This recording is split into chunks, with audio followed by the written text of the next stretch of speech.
सिंह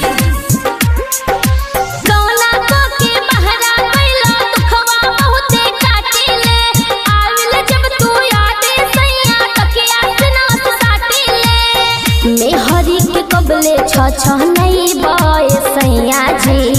बोला ना घरे कब आई बाय सैया जी बोला ना घरे कब आई बाय राजा जी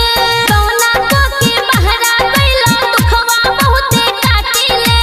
आविल जब तू यादे सैया तकिया से नाथ साटिले मेहरी के कबले छ नहीं बाय सैया जी बोला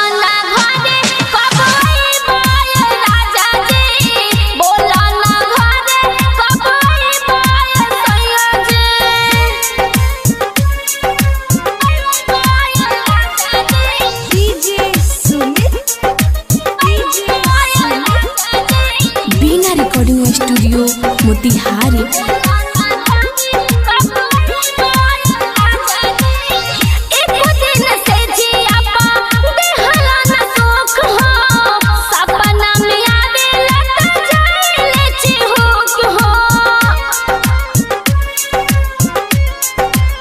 राजा जी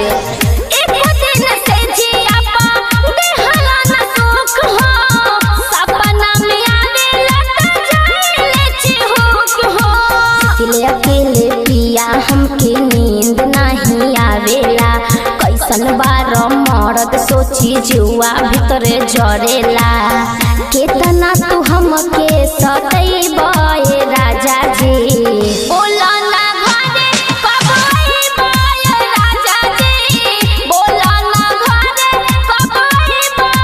सैया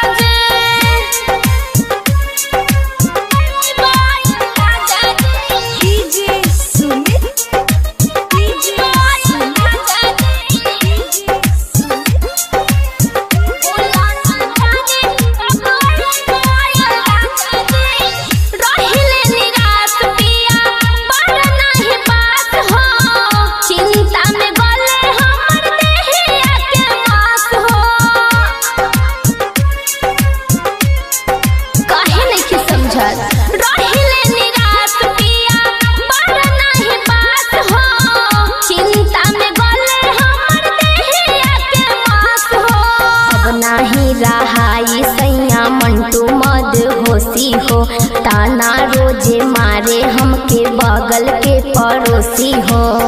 काहे प्रतिभा के ठुकरैला राजा जी